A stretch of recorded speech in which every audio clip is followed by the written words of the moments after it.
अनेकांच्या पोटातील ओठावर येणाऱ्या गुपितांची बिनधास्त मांडणी करणारं बातमीपत्र। शेवटी विजय हा सत्याचाच होत असतो। त्याचप्रमाणे आज सत्याचा विजय झाला। कोण घटनाबाह्य आहे हे निकालानंतर स्पष्ट झालंय। उद्धव ठाकरेंकडे उरलेल्या 14 पैकी फक्त 3 आमदार राहतील असा इशारा किरण पावसकर यांनी दिला आहे। नाव जगामध्ये एवढं चांगलं चाललंय, जगामध्ये नाव मोठं होत चाललंय, तर तुम्हाला वाटतं की या देशामधला एक राज्य हे कायदा सोडून चालत असेल? 1.5 वर्ष मुख्यमंत्री महोदय संविधानाप्रमाणे काम करतायत। वारंवार आपल्याकडे आपल्या माध्यमातनं मीडियातनं एकसारखं काय पेंग्विन काहीतरी वेगळं काहीतरी सांगत होतं। आम्ही कधी काही बोललो नाही। ठीक आहे, एकदा त्याच्यावर मोहर लागू दे। आज मोहर लागली आहे। यापूर्वी आता एक गोष्ट स्पष्ट झाली आहे, उद्धव ठाकरेंचा जो पक्ष आहे त्याचं नाव उद्धव बाळासाहेब ठाकरे आणि इकडचा जो पक्ष आहे हा शिवसेना प्रमुखांचा शिवसेना धनुष्यबाण असलेला हा पक्ष आहे। हे 2 पक्ष आहेत, ही आयडेंटिटी 2 पक्षांची आहे। सरसर्वपल्ली बाळासाहेब ठाकरे यांचा आम्ही जे म्हणत होतो की हा पक्ष आमच्याकडे आलाय, यालाच त्यांचं एकसारखं कारण घेत होतं की हे पक्ष कोणाचा। आज आलाय ना पक्ष। यापूर्वी नाव मिळाले, नंतर निशाणी मिळाली, मेजॉरिटी मिळाली, मुख्यमंत्री 1.5 वर्ष काम करतायत। ह्याच्यानंतर आणखीन काय पाहिजे? कोणतरी एखादा सकाळी उठतो आणि काही बडबडतोय, त्याच्यावर आपण पण काय प्रतिक्रिया देत राहायच्या का? आणि आता ज्या अध्यक्षांनी, नार्वेकर साहेबांनी, सभापतींनी आपल्याला जे काही निर्देश दिलेत ते संविधानाच्या चौकटीत राहून दिलेले आहेत। सुप्रीम कोर्टाच्या नियमानुसार त्यांनी आपला निर्णय दिलेला आहे। हा निर्णय सगळ्यांना मानावा लागेल।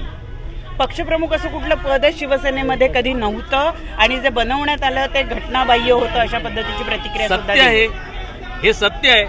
पक्षप्रमुख त्यांच्या बाबत ते जे सांगत होते, उद्धव ठाकरेंच्या बाबत जी आपण घटना त्याच्यामध्ये घटनाक्रम दिलेला तो पहा, त्याच्यामध्ये पुढच्या वर्षाची काय कॉन्स्टिट्यूशन प्रमाणे चालले आणि काय नावं दिलेत म्हणून मुख्य नेते म्हणून दिलेलं आहे। पक्षप्रमुख काय आपण आपल्या मनाला वाटेल ते कागदपत्र बनवायचे, तेच सादर करायचे, अशा पद्धतीने काम चाललं होतं। आज त्याच्यावर मोहर लागलेली आहे। मला वाटतं काम आता जनतेला एक स्पष्ट मेसेज दिलेलं आहे। कागदपत्रामध्ये फेरफार करण्यात आलेली होती असं सुद्धा प्रत्यक्ष म्हणजे प्रथमदर्शी दिसून येतं असं सुद्धा म्हटलेलं अध्यक्षांनी।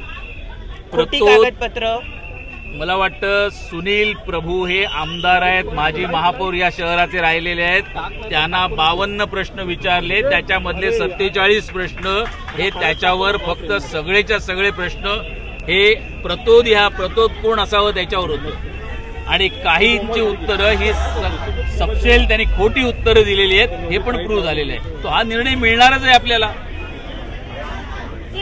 आता जल्लोष कसा साजरा केला जाणार आहे, काय होणार आहे? आज झालंय हे आम्ही जे आहोत ते घटनेला मानणारे आणि ते जे आहेत ते घटना बाह्य असलेले, हे लक्षात घ्या। घटनाबाह्य बोलणाऱ्यांनी बंद करावं। आता त्यांनी घटना काय घटनेने पण तुम्हाला निर्णय काय दिले तो माना। आणि माझी आपल्या माध्यमातून एक विनंती राहील, कुठेतरी कोणतरी सांगतोय ते तरी ऐका, सुप्रीम कोर्टाचं ऐका, अध्यक्षांचं ऐका, निवडणूक आयोगाचं ऐका आणि ज्या जनतेने तुम्हाला जास्तीत जास्त माणसं 40 आमदारीकडे दिले त्यांचं ऐका, मेजॉरिटी तुम्हाला मिळाली त्याचं ऐका। आता आणखीन कुठचा पर्याय नाहीये। एक शेवटचा प्रश्न की 14 जे आमदार आहेत त्या 14 आमदारांचं आता काय होणार? शिवसेना उभाटा पक्षाच्या यापूर्वी सर्वांमध्ये असा भ्रम निर्माण करण्यात आला होता, अधिक प्रशासनावर असेल किंवा पक्षातल्या लोकांवर, की आपल्याला कोणी सोडून जाऊ नये, आपल्याकडे 14 तरी शेवटचे राहावेत। पण मला खात्री आहे या 14 मधलं त्यांच्याकडे शेवटचे 2 ते 3 राहतील, त्याच्यापेक्षा जास्त त्यांच्याकडे कोण राहणार नाही। पुन्हा सुप्रीम कोर्टात जाणार आहेत असं त्यांचं म्हणणं आहे।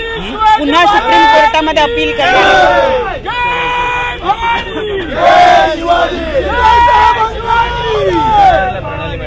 खोटी कारण काहीतरी आधार घ्यायचा, काहीतरी आपण जसे क्लचेस घेतो तसे घ्यायच्या आणि त्या क्लचेसवर आपण चालणार। आता पुन्हा आम्ही सुप्रीम कोर्टात जाऊ हे त्यांना सांगावंच लागणार आहे। त्यांनी आपल्या कार्यकर्त्यांमध्ये असं वातावरण निर्मिती नाही केली तर काय राहील परिस्थिती?